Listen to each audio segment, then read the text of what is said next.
So you went out and came back, huh? Yeah, I did. Ladies and gentlemen, for those of you who don't know, this is our 1978 Ford F-350 Super Camper Special. Last time you saw this video, or last time you saw this truck, we're currently doing an engine swap in it. I'm gonna come up over here. I'll show you under the hood. First things first, this did have a factory 460 and C6 automatic transmission. We pulled all that out and we somehow managed to stuff a 2002 5.9 24 valve Cummins 47RE and Dana 80 out of that Dodge into here. Come on, let me show you. Prepare to be amazed.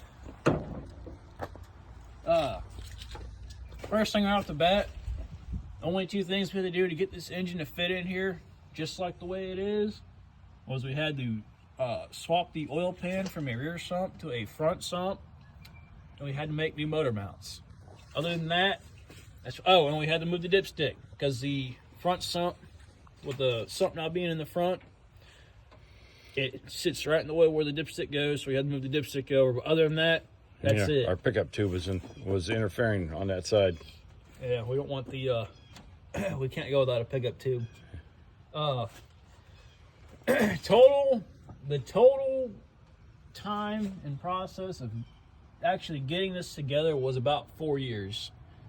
It was really an on and off situation, but we actually manned up and were able to get it completely running and driving within 5 weeks. We started on it in it was like the 1st of July. We actually took the frame out there and painted the frame because we had it shipped all the way down. We painted the frame, we brought it back down, and it sat for another 2 or 3 weeks. Maybe about a month. So we actually started on it in August and got it finished the first week of October, I believe. The hardest thing we had to do, or excuse me, the most time-consuming thing we had to do was that wiring harness you're looking at. Because as you know, the factory Dodge wiring harness is about yay big around, and we trimmed it to where it's now this big around because we had to cut out all the wires that were non-essential. Non-essential, yeah, pretty much. So all the wires we have in this harness are basically for this engine to run and the transmission to shift. That's all we really needed. Everything runs right over there to the ECM. If you notice, these are all Deutsch plugs, Deutsch connectors. If you look back here behind the factory, yes, the factory power boost brakes. Here's our harness. Half of it branches out and goes behind the engine. That's the transmission. It too also runs over there to ECM. And that right there is the complete wiring harness that we ended up with. So we went from yay big to yay big. Yeah, anybody who's familiar with these late model Dodges recognizes those ground lugs right there. Yeah. Another thing we get asked a lot about, two things that people actually really seem to notice, is this charge cooler and that manifold. But we'll talk about the charge cooler first. It is out of a 2005 F-250 Power Stroke. Wasn't really that big of a deal to get in there. We had to do a little bit of modifications to the core support. We won't go into too much detail there. And the radiator itself, the radiator we got from Radiator Specialty. Radiator Specialty. I keep forgetting the name of it. But Radiator Specialty. It was up to here. If you look right here, it was sitting about right here. You know, the cap and all was up here. It's hitting right up here. Mick couldn't figure out why the hood wouldn't close.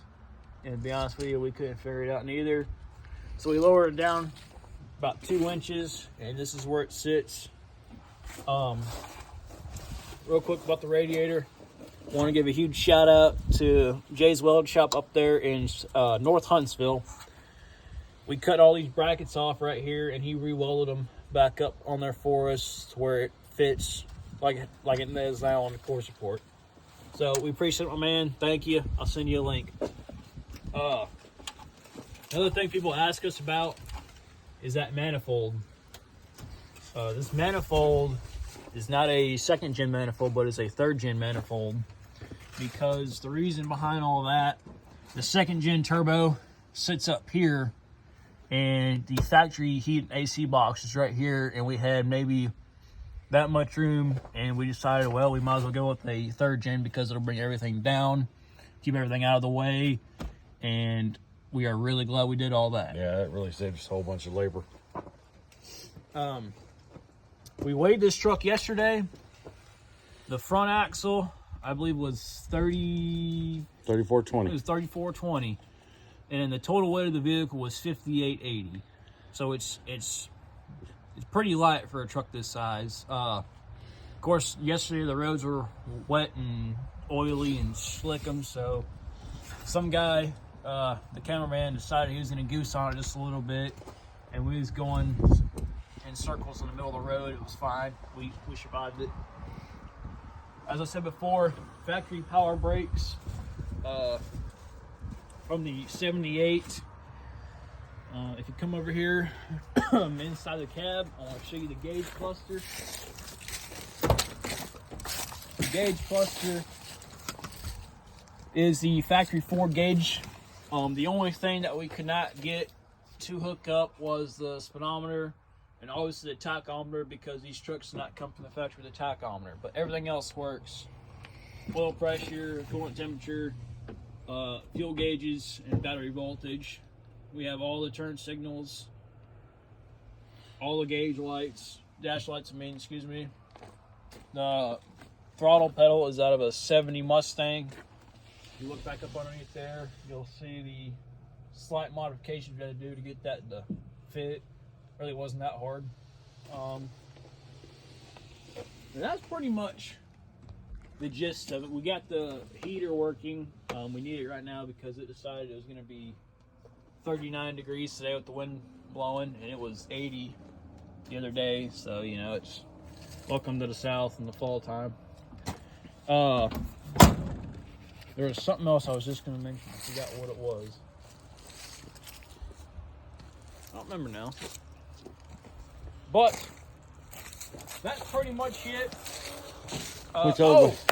AC condenser, the air conditioning, that's what it was. If you look back there again, you'll notice we don't have the AC lines hooked up. And then if you come back over here, you'll see why. Because we're not sure if we're we might have enough room to get the AC condenser in here. Then anyway, we might not. We got to do some more work to it. But other than that, what you see is what you get. This is all it. Yeah, we waited till the middle of summer. 1st of July, we drug the frame out there. We stripped it all down to the frame and drug it out there and painted it. We wanted the Dodge rear end in here. It's got the Dana 80 end underneath it. We wanted to keep the ratio and everything the same, and we had to have the it's got the counter for the speedometer, or an ABS in the top of the rear end housing. So we had to have that sensor in there so the damn thing would register right.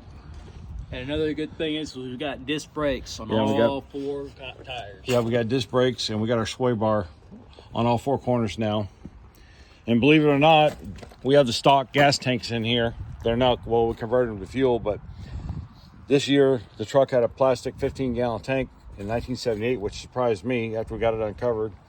And we're using a regular steel tank that came from the factory in there. It's got diesel in it, but so far it hasn't bothered it. We have a total of 34 gallons. I think we put about 450, 500 miles on it since we had it running. Yeah. Something like that. We put 400 or 500 miles on it already. It runs pretty good. Yeah. Like I said, it is light. It will scoot down the road, and you better be holding on to something when it's wet outside because, well, you'll be facing oncoming traffic, or they'll be facing your tailgate or something. Don't matter. All right. We're out of time. We got some more things to do. I'm going to put a couple links in the description of this video about this truck. And that's really about it. Appreciate it.